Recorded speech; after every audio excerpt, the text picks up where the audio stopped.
In a single year, a small Puritan community tore itself apart, sending 19 people to the gallows and staining its conscience for generations to come.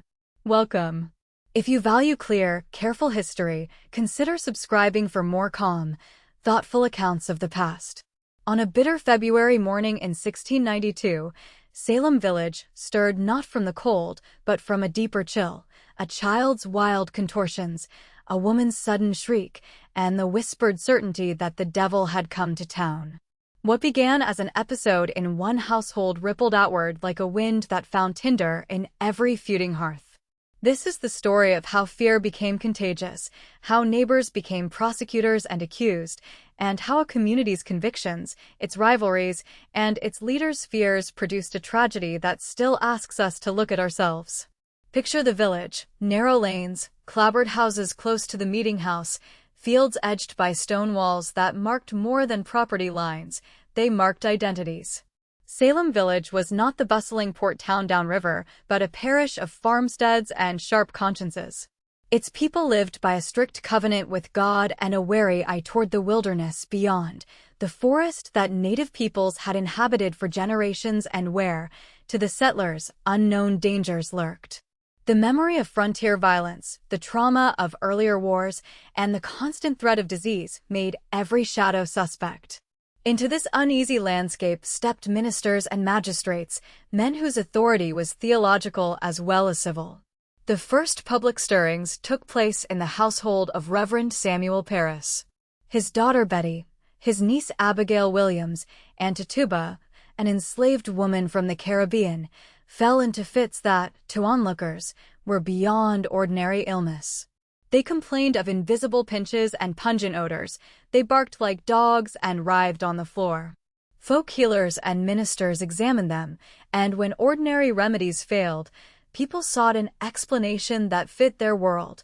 Some spirit had found a way to afflict them. Accusation arrived quickly and with devastating speed. The afflicted named several local women, Tituba, Sarah Good, and Sarah Osborne, as the sources of their torment. In a society where confession and repentance were the accepted pathways to truth, the spectacle of those accused denying the charge only deepened suspicion. Tituba, pressed and frightened, confessed and told stories the court later transcribed, tales of pacts, gatherings in the woods, and dark service to a figure she called the devil. Her words were taken as proof and, perversely, as permission for more names to be spoken. What followed was not a single type of outrage, but a cascade of failures, legal, spiritual, and communal. The courts began admitting spectral evidence, the claim that the spirit or specter of the accused had appeared to the afflicted. This was an idea that found mercy with some judges and alarm with others, yet when the town's fears felt real, the boundaries of reasonable proof loosened. Testimony in court rallied around the girl's fits, and those fits were read as signs of guilt.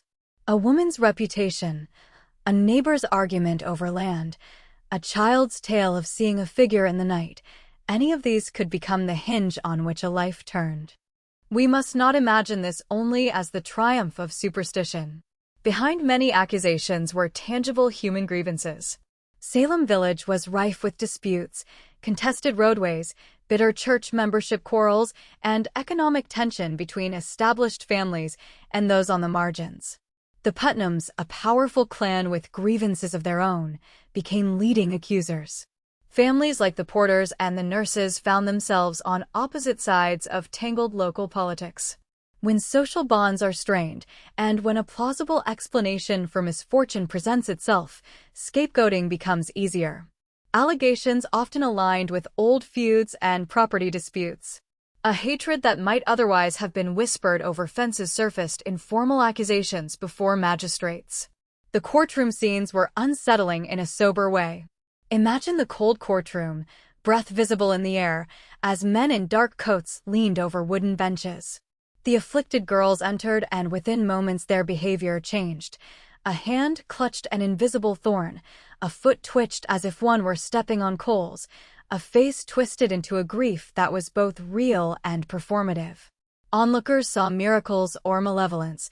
Judges saw signs they could not ignore. Men such as William Stoughton and others, trained in law and steeped in Puritan theology, presided with a conviction that they were defending the community's spiritual health. Their actions reflected a belief not merely in individual guilt, but in communal peril. Certain names stand out in the story. Rebecca Nurse, a woman long respected for piety and kindness, became a figure of tragic contradiction, revered in her home and yet accused in court. John Proctor, a farmer and outspoken critic of the Hysteria, would later become a symbol of defiance and conscience. Giles Corey, an elderly and stubborn man, refused to plead to the charges laid against him. Tradition holds that he was pressed under heavy stones until he uttered but one chilling phrase, "More weight." His death was a grim testament to a legal system that had lost its way. Not all the accused met the same fate. 19 were hanged, one was pressed to death, many languished in prison where conditions were harsh.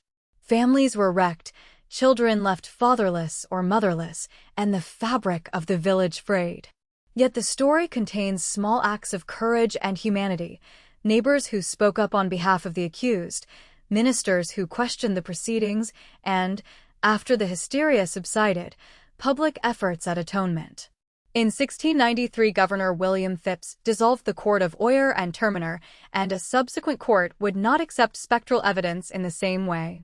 Years later, some judges would apologize. Samuel Sewall, among the magistrates, publicly confessed error and sought to make amends.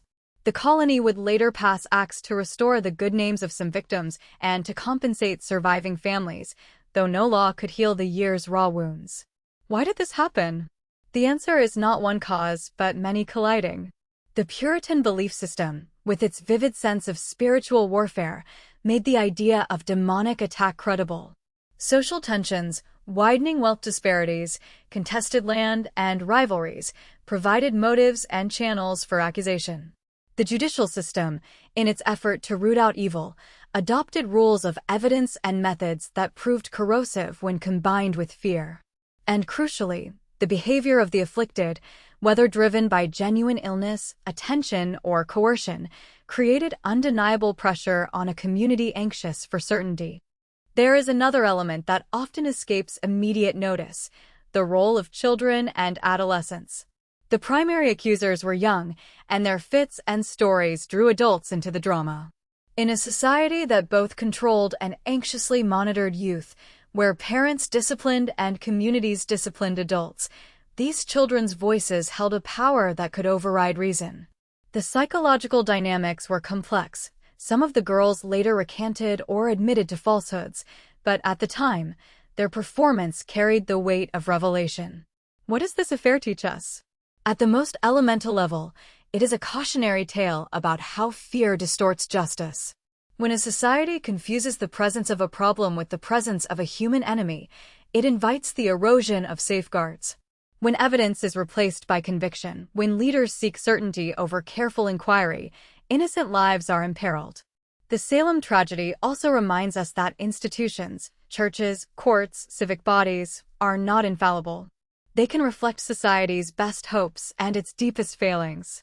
Yet the story is not merely a moral scolding, it is a study in human complexity. Those who accused likely believed they were serving God and community. Those who judged thought they preserved order. Those who resisted did so at great cost. The dynamics that produce the trials are recognizably human: fear of the unknown, the search for simple explanations, the use of power to settle disputes, and the vulnerable position of those who differ from the majority. In the years after, Salem and the colony tried to reckon. Apologies and reparations came haltingly. Names were cleared, but the memory remained, a caution in the American conscience of how easily law and piety can be misapplied. Scholars, writers, and playwrights would later return again and again to the trials because they illuminate truths about accusation, reputation, and the fragile boundary between order and oppression. As we reflect on that cold year in 1692, it helps to translate the lessons into present terms without equating eras. Modern institutions differ markedly from those in colonial Massachusetts, but the dynamics endure. Anytime a community allows fear to trump due process, when rumor gains the force of proof, when leaders value certainty over inquiry, we risk repeating the same pattern on different terms. Understanding Salem is not merely an act of historical curiosity, it is an act of civic caution. Imagine, finally, a quiet scene, a gravestone worn soft by weather, a small parish meeting in the hush after sundown, a child asking a parent why the past looks so dark. To tell that child the whole truth requires acknowledging not only villainy, but also the ordinary human errors that became catastrophic, small decisions that, compounded, led to tragedy. It is in that plain telling that the story's power lies, in the sober conviction that we must do better, that we must listen to evidence, protect the vulnerable, and hold leaders to account. If you have found this account helpful and would like further explorations of how ordinary lives meet extraordinary pressures in history, please consider subscribing. There are many such moments to examine, instances in which fear reshapes communities and simple choices have lasting consequences. Thank you for staying with this story of Salem, where the line between neighbor and enemy was drawn by fear and held in public ink. May the memory of those lives teach us to guard our institutions, to temper fear with inquiry, and to remember that justice is fragile and must be tended with care. Hook and Greeting, a town consumed by fear. A small New England village began to fracture as a handful of unexplained fits and accusations spread outward, carried by rumor, fear, and the weight of old grudges. Good evening. Families who had worshipped together for years found themselves whispering in doorways. The meeting house remained the center of public life, while suspicion crept into private rooms. The first names spoken aloud were ordinary and familiar: neighbors, servants, children, yet the consequences were extraordinary. Arrests followed, examinations were called, and a legal machinery that accepted spectral evidence took hold. The pattern was relentless and sometimes petty. An enslaved woman named Tituba, brought from the Caribbean into Reverend Samuel Parris's household, confessed under duress and told stories that inflamed imaginations. 2 girls in that household, his daughter and niece, began to convulse and point. Their fits provided the opening. Accusations widened to include Sarah Good, known for begging at doors, Sarah Osborne, who had been estranged from the local community, and Bridget Bishop, a woman already the subject of gossip. These were not distant strangers, but people seen each morning on the road, people whose reputations were slammed together with the force of something larger than them. The law stepped in. A special court was convened. Judges, ministers, and magistrates who believed they faced a battle against invisible malice listened to testimony that would not pass the scrutiny of ordinary evidentiary practice. Tensions that had lain beneath the surface supplied fuel. Land disputes and family feuds provided motive where none might otherwise have been obvious. The Putnam family, prominent in the village, carried resentments against other households. Their daughters and kin were among the chief accusers. A farmer who had once argued over a parcel of land with another man could find that man's wife accused of witchcraft the following week. Social rank offered no protection. Rebecca Nurse, a respected, elderly matron, was accused and condemned despite her long-standing reputation for piety. John Proctor, an outspoken farmer, challenged the proceedings and paid with his life. Such examples made it clear that accusation often followed personal conflict rather than any objective proof of maleficence. Religious and cultural forces magnified every whisper. Ministers such as Cotton Mather wrote and preached about the reality of the invisible world and the dangers of diabolical influence. Their words gave theological weight to the fears of ordinary people. Spectral evidence, testimony claiming that a victim saw the shape or specter of a witch tormenting them, was admitted by tribunals eager to root out evil. The result was a legal system that validated the most private and subjective of experiences. Families were riven. Children's testimonies carried extreme power. Some accusers were teenagers barely into adulthood. Others were older women who felt wronged, or young men looking for relevance. A single frightened cry could cascade into indictments that swept through the town like an advancing tide. The methods of accusation reveal much about the collapse of neighborly trust. Afflicted girls would name someone in the community, and that naming would shift the burden of proof onto the accused. When a man contested an accusation, the court's remedies could be brutal. Giles Corey, pressed with heavy stones for refusing to enter a plea, became a grim symbol of the legal and moral breakdown. He answered th. Setting: Colonial Massachusetts and daily life. When European settlers first carved farms and fences from the northern woods, daily life depended upon the weather, the church, and the work that could be done before darkness. Hello. Houses rose low and plain, built of heavy timbers squared by broad axes, their thatched or shingled roofs steep against winter's snow. A single large room usually contained the hearth, the heart of the home, and around it the household moved with a choreography born of necessity. The father mending a plow, the mother turning a spit, children fetching water from the well. Life was measured in tasks: planting, harvesting, tanning, shearing, spinning, each season bringing its own litany of labor that left little room for idleness. Families were the basic unit of economy and piety. Men tilled cleared strips from forests, laying out fields in narrow strips that reached toward the commons. Women spun and wove, fed the family from garden and larder, and tended the sick with poultices and prayers. Children learned by doing. Schooling was intermittent, often centered on reading the Bible, reciting catechisms, and learning household skills. Neighbors relied on one another in practical ways. A house raising could see a dozen men lift a new frame into place in a day. A harvest might be shared when labor ran short. Yet those same dependencies produced a web of obligations and entanglements.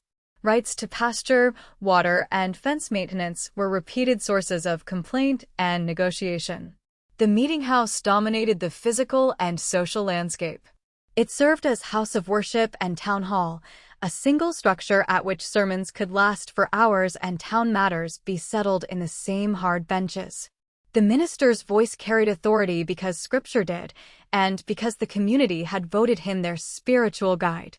Moral order was policed not only by magistrates, but by neighbors who watched for Sabbath breaking, unseemly dress, or slanderous speech.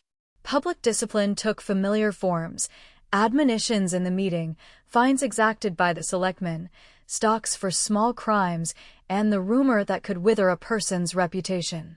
The law and religion interlaced. A man's offense against his neighbor could become a matter for the magistrates, just as a lapse in piety could alienate one from the flock. Economy and geography created distinct rhythms in different settlements. In the port town, ships brought rum, sugar, and news. Merchants measured success in barrels and ledgers, and had cause to be more worldly. Farther inland, agricultural life was subsistence in tone, and people counted acres and bushels rather than casks. The division between market and farm produced tensions. A village that could not attract a minister it approved of might fracture into factions. Property lines could be contested in a way that exposed long-held grievances. A widow with a small parcel might lean on neighbors for help, and that leaning could be interpreted as moral weakness by those who prized self-reliance. The physical separation of homesteads, hedgerows, fences, stands of birch, made privacy partial and suspicion close at hand. Clothing held meaning beyond warmth. Homespun wool and linen testified to thrift and care. Clothing that was mended and patched revealed a family that endured. Baptismal garments and a fine coat for the Sabbath marked social standing and were displayed in the meeting house with a conscious modesty. A woman's apron, patched in evening light, told of the day's labors. Footwear, often simple and patched, betrayed the hard economy of travel. Roads were primitive and travel between towns slow. At the same time, an imported ribbon or a merchant's trinket could become a token of connection to broader trade networks, and with that came new anxieties about vanity and worldly influence. Food was plain and repetitive, but resourceful. Corn, beans, and squash sustained many households, supplemented by salted fish and pork cured for winter. A family's diet shifted with the seasons: oysters or herring in some months, stews thickened by barley or peas in others, and foraging for chestnuts or berries when the woods permitted. Spices were rare and expensive. Molasses and sugar arrived via coastal trade in limited amounts and were prized. Preservation mattered. Smokehouses and cellars guarded meat and root crops through lean months. Meals were eaten by the hearth under the watchful eyes of parents and elders. Communal suppers were opportunities to exchange news and reinforce social bonds.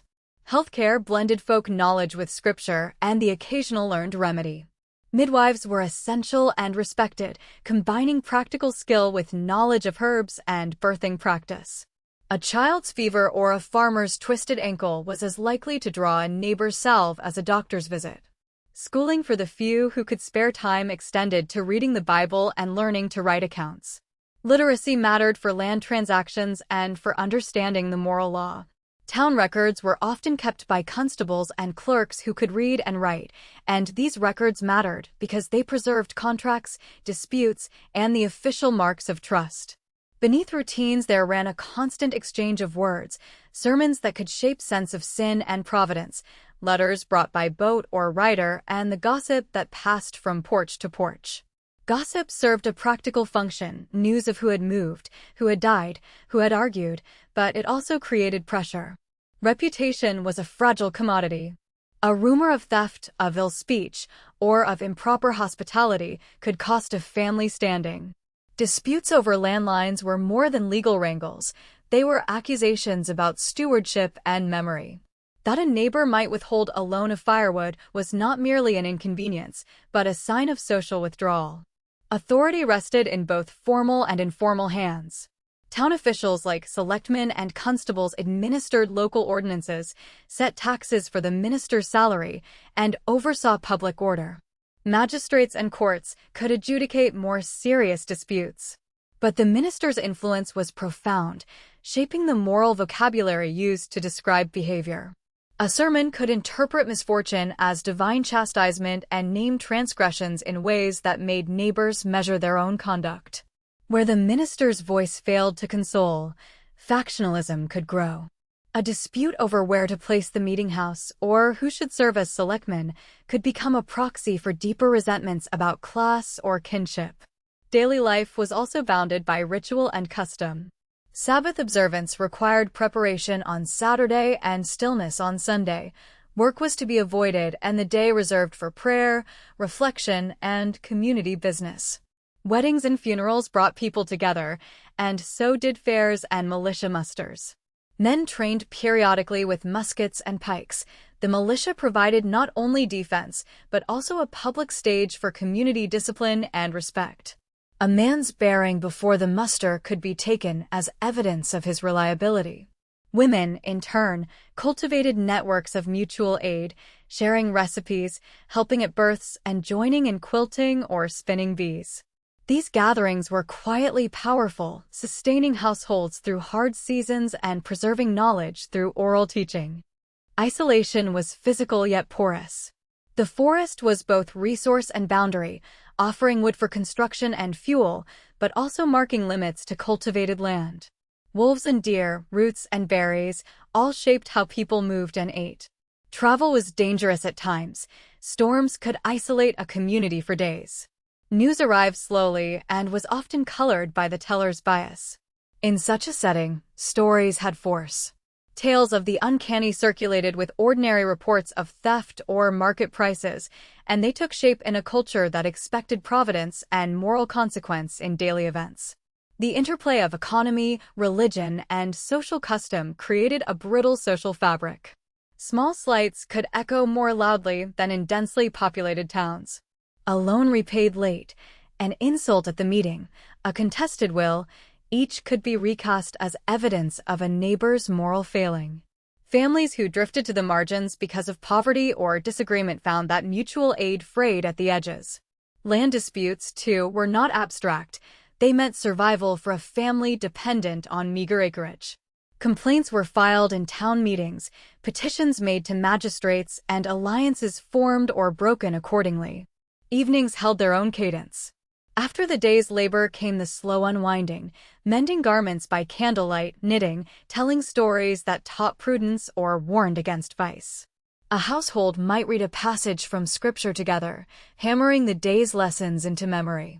Privacy was modest. Sleeping arrangements often placed many in a single chamber. Yet households carved out a degree of intimacy, a whispered consultation about an inveterate neighbor, a daughter's furtive exchange with a suitor across a fence, a father's counsel to a son leaving for work in a port town. Those private moments could become public when words were overheard or when minor disputes escalated. The sea and the hinterland formed a single economy. Fish and lumber, rum and hides, moved through the hands of farmers and merchants alike. A farmer might sell a load of lumber to a shipwright and buy sugar for the household in return. That same farmer's son might apprentice with a blacksmith in the town. Such exchanges knitted the region into wider circuits of trade, bringing not only goods, but also ideas and, sometimes, conflict. Markets were places where social differences were visible, where the husband's coat and the wife's linen might be compared and judged, where debts were tallied and grudges renewed. In short, the daily life of colonial Massachusetts communities blended labor and faith, neighborly assistance and rivalry, tight routines, and the surprises of weather, illness, and chance. The structures of authority, church, town governance, and customary law gave shape to conduct, but they also provided arenas in which grievances could become public. Within that dense weave, ordinary actions could carry extraordinary weight, and the smallest domestic drama might ripple outward to touch an entire village. Thank you for listening. If you would like more stories that explore the lives and settings of the past in a calm, careful voice, please subscribe. The First Accusations and the Spark. Hello. A cluster of sudden, unexplained fits among a few children in a New England parish became the tinder that ignited a wider blaze of accusation. In a household presided over by a minister, two young girls, his daughter and his niece, fell into convulsions, shrieking and contorting in ways that baffled neighbors. The local physician, summoned to observe symptoms beyond ordinary illness, offered a single, charged verdict: the work of the devil. That diagnosis transformed private fear into public suspicion almost overnight. The first names to pass from trembling lips were not the familiar names of neighbors who sat in the meeting house each Sabbath. Instead, the girls pointed outward toward three figures who differed sharply in station. One was an enslaved woman from the Caribbean who served in the minister's home. Another was a woman known in town for begging and marginal living. The third was a woman whose family relations and economic difficulties set her apart. Each of them occupied a precarious social place, people at the edges of community life, with little power to defend themselves against accusation. The contrasts mattered. They suggested a pattern to those looking for reason in chaos: the afflicted, respectable and young, versus the vulnerable and socially exposed. When the first accusation fell on the enslaved woman, the dynamics of confession and coercion quickly shaped what followed. Under interrogation and amid threats of punishment, she confessed a story that blended coercion, rumor, and the language of witchcraft known to her interrogators. Her narrative included the presence of unseen practitioners and communications with a sinister other. Those details, once spoken aloud in a small, tight-knit village, spread like gossip in winter. Each retelling added emphasis. Each listener found new alarm. The confession furnished investigators with names to pursue and images to hold as they sought to make sense of the girl's seizures. Neighbors watched as one child after another began to display symptoms. New accusers emerged in the ranks of young women who had ties to families of influence. The local elite, among them a family with long-standing disputes over land and authority, lent their weight to the pursuit of answers. An influential landowning family supported the complaints and pressed for formal inquiry, while ministers and magistrates, anxious to uphold moral order, conferred about evidence that, in their view, betrayed diabolical interference. What might have remained a household calamity became a public case when medical opinion, spiritual authority, and community grievances converged. Small quarrels and long-standing resentments colored the early choices of whom to accuse. A woman who had refused to conform to a neighbor's expectations and who had rubbed up against the town's social rules was suddenly a plausible source of malevolence. Another, marginalized and itinerant, was an easy target because she lacked patrons to vouch for her. The patterns repeated. Accusation often fell on those who had already been marked by misfortune or social friction. Ordinary disputes over property lines, wills, or church membership now acquired an extra, deadly charge. Old disagreements were reframed as signs of hidden alliances with malign forces. The process of naming followed a version of contagion. Once a single accusation took hold and was reinforced by confession and authoritative medical opinion, the community's interpretive lens shifted. Fits and nightmares that might once have been seen as private affliction were read as evidence of spectral assault, and spectral testimony, claims that the accused sent their invisible forms to torment others, gained traction in courts that were prepared to accept unusual kinds of evidence. The logic was circular. The girls' fits proved witchcraft because their fits were interpreted as bewitched, and a bewitched body was taken as the most direct proof of a witch's presence. In those first days, the calendar tightened around a handful of names. Arrests followed accusations. Households were swept as magistrates sought to assemble witnesses and statements. The arrest of the three first accused signaled to everyone that suspicion now had official sanction. Families that had argued over fences and inheritance now watched as neighbors were led away in chains. The auditors of reputation, whose testimony once mattered most at the meeting house, began to question one another in private parlors and at hearths. Rumor filled the gaps left by scarce evidence, and rumor hardened into sworn affidavits. The moral geography of the village shifted. Friends and kin regarded one another anew, measuring loyalties against the possibility of accusation. Some who spoke in defense of the accused did so at great risk. Others found it safer to remain silent or to distance themselves. A child's scream thus reached beyond a single room, bending the community's relationships into shapes dictated by fear. As accusations multiplied, so too did the number of households touched by the trials, sometimes tangentially, sometimes centrally. Those touched found themselves tested in ways that revealed where local sympathies truly lay. Even within the household of the minister, private turmoil fed public spectacle. The minister's position had been fragile, shaped by parish quarrels and disputes over salary and authority. His family's suffering became a potent narrative instrument. Devout leaders could be seen as besieged, their piety undercut by unseen forces, and that perception invited others to rally to the cause of rooting out evil. The social standing of those who claimed affliction lent credibility to their charges, and by extension to the initial act of naming those three women as the source of the disturbance. The spark, then, was not merely the seizure of two girls. It was the meeting of many small elements: a household's misfortune, a marginalized woman's confession, a physician's pronouncement, influential neighbors seeking justice, and the broader anxieties of a frontier community uncertain of its safety. Each element alone might have faded. Together they formed a circuit that fed itself.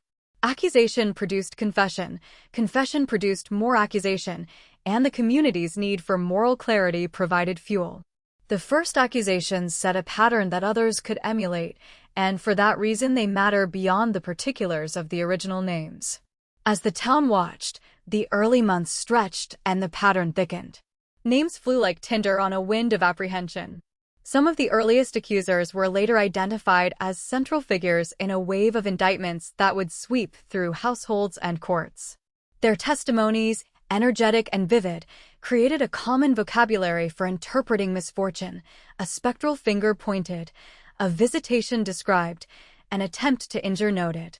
Those phrases became the instruments that magistrates used to make judgments in a world where empirical certainties were scarce and spiritual fears abundant. In quiet reflection, one can see how fragile institutions, familial bonds, civic gatherings, the authority of clergy, were all enlisted in the effort to confront an apparently supernatural threat. Yet the initial accusations reveal the human mechanics at work: desperation, power imbalances, the tendency to seek simple causes for complex suffering, and the way authority can amplify a rumor into a formal charge. The spark lay not in any single person, but in the interplay of vulnerability and authority, of private misfortune turned public proof. It was, above all, an instance of neighbors learning to read one another as potential enemies. Thank you for listening to this account of the first accusations and the spark that set neighbors against one another. If you would like more grounded historical narratives told in the same measured way, please consider subscribing for future stories. Courtroom chaos and mass hysteria. When Puritan communities in New England watched young girls collapse, convulse, and point with white faces at their neighbors, those household fears walked straight into the courtroom and multiplied.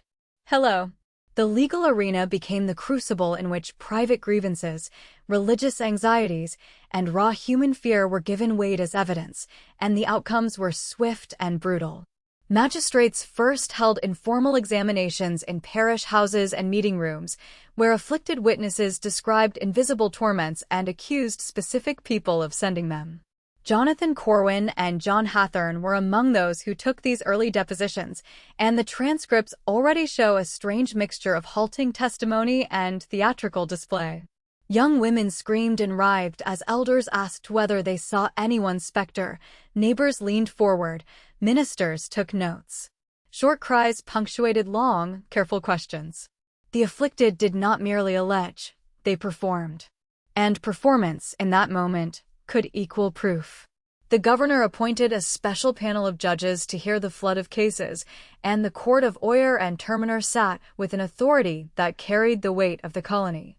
William Stoughton presided with a stern manner that many found reassuring at first. Spectral evidence, testimony that the accused spirit or shape had appeared to the afflicted, was admitted. This doctrinal allowance turned courts into stages.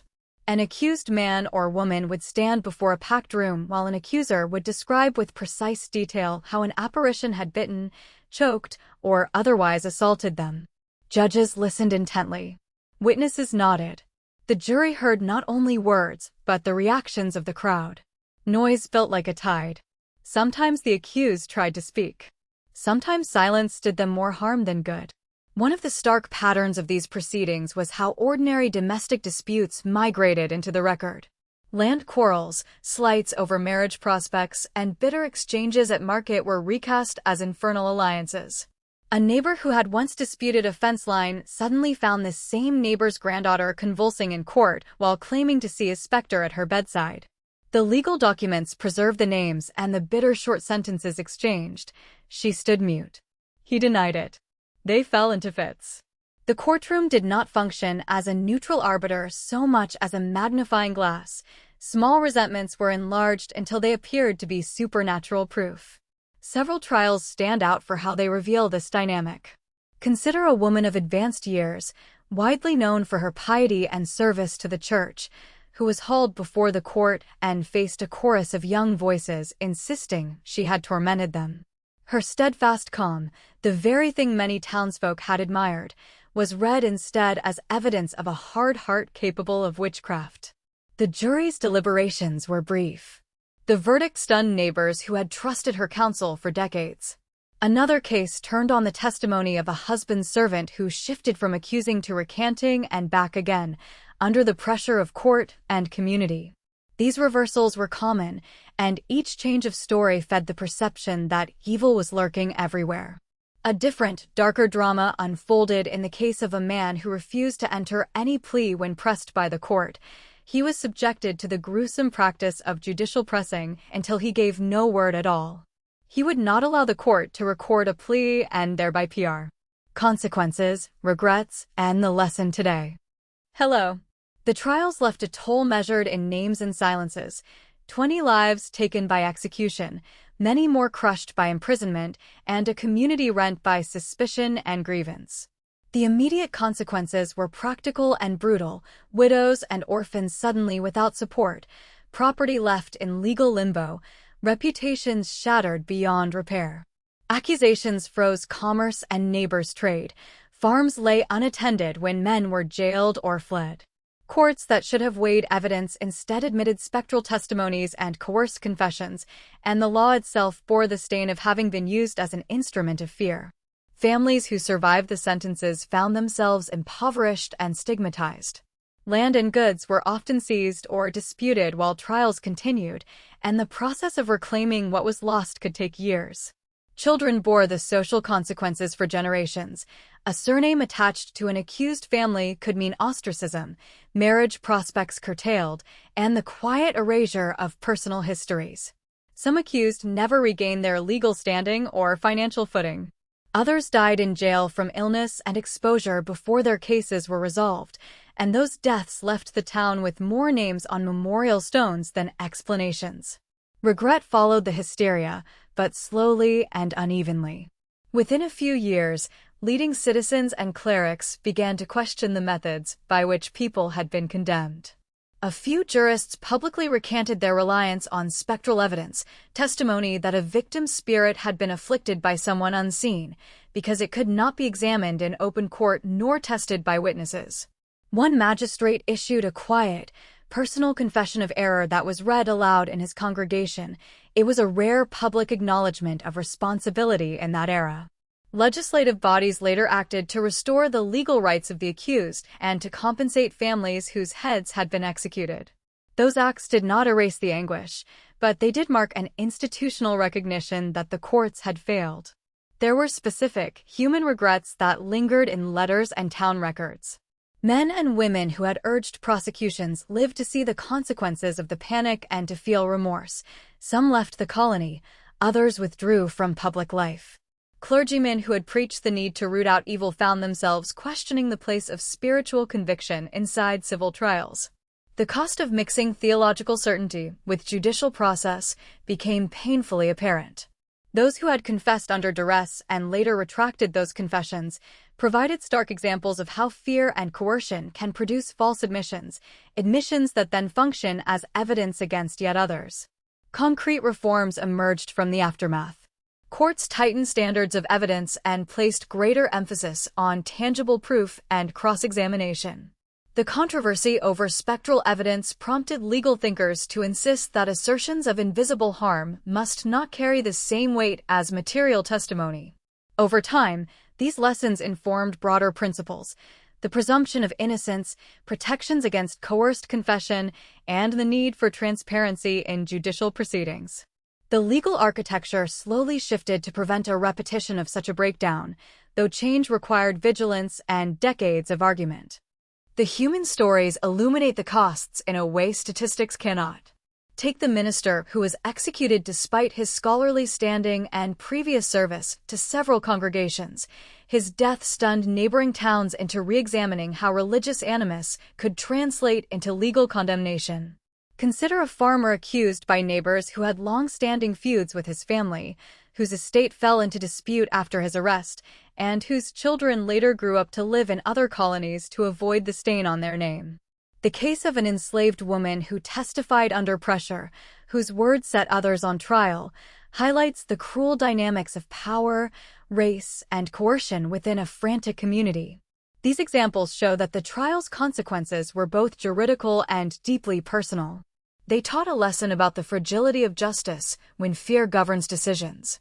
Mass hysteria corrodes the ordinary checks that keep courts honest: skepticism, cross-examination, and an insistence on corroboration. A person's plea, when extracted amid threats or isolation, cannot be trusted in the way a voluntary, uncoerced statement can be. The legal legacy of these events includes a heightened sensitivity to the contexts in which confessions are obtained and to the dangers of admitting evidence that cannot be empirically examined. The lesson extends beyond law into civic life. Societies must guard against the temptation to find simple explanations for complex distress by naming scapegoats. Community leaders, whether ministers or magistrates, carry a special burden to defuse rumor rather than inflame it. Education about critical thinking, public forums for airing disputes, and mechanisms for independent investigation help prevent the rapid spread of accusations that can become self-sustaining. Memorials and public acknowledgments of error help communities heal, but they work only when combined with institutional reforms that make recurrence less likely. Today, the story survives in both memory and cautionary practice. Local memorials and scholarly works keep the names and the circumstances alive so that the consequences are not forgotten.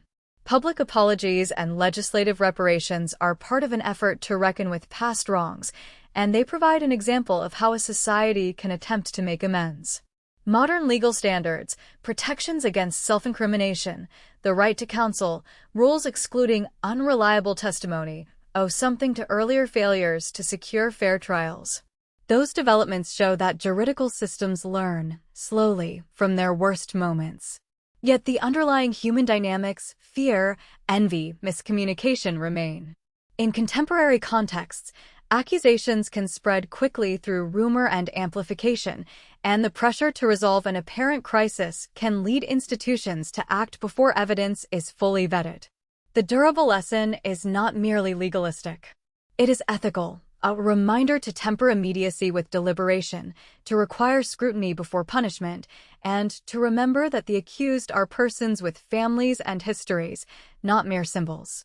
The past teaches that restoring trust after a miscarriage of justice demands more than a proclamation. It requires material restitution, public recognition, and reforms to prevent repetition. When a community faces turmoil today, practical measures drawn from that history can make a difference. Ensure transparent investigations led by impartial officials. Protect the rights of the accused to counsel and to present contrary evidence. Train leaders to recognize and halt the spread of rumor. Preserve records and safeguard due process so that decisions are reviewable and reversible where necessary. These steps do not guarantee perfection, but they create barriers against panic-driven judgment and help ensure that accusations are not the final arbiter of guilt. In closing, the long aftermath reveals both sorrow and resolve. Lives were lost and families altered irreparably, and the public remorse that followed offers a lesson in humility for any era. History shows how fear can transform neighbors into enemies and how fragile social bonds can be when suspicion is unchecked. We remember to keep systems of justice vigilant, to honor the human cost of error, and to teach future generations what happens when suspicion outweighs reason. Thank you for listening. If you would like more calm, carefully researched historical narratives, please consider subscribing. Hello. As we draw this story to a close, let us take a clear look at what unfolded in Salem and why it still matters. The Salem Witch Trials were born of fear and fevered belief, fueled by social rivalries and economic strain. Accusations spread swiftly, often targeting the vulnerable and the odd. Courts accepted spectral evidence and hurried procedures, and neighbors, once bound by daily life, turned against one another. The result was wrongful imprisonment, executions, and a community scarred by grief and regret.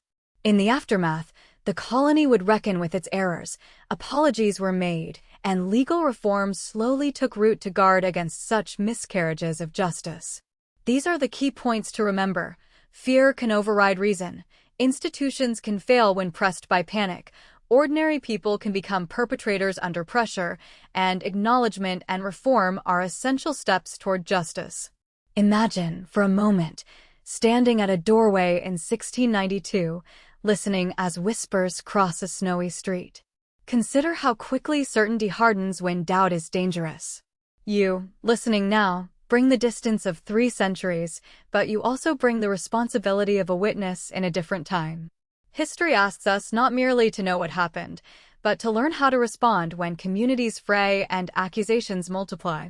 If this account spoke to you, and you wish to explore more stories that trace the human forces behind pivotal moments, please subscribe for future episodes. In coming videos, we will look more closely at the legal reforms that followed Salem, the lives of those who sought to atone, and comparable episodes of moral panic across early America and Europe, so that the patterns of the past may inform a more cautious, kinder future. Thank you for listening and for keeping these memories from fading. May the lessons of Salem remind us to temper fear with evidence, to protect the vulnerable, and to hold fast to compassion when suspicion threatens to divide us.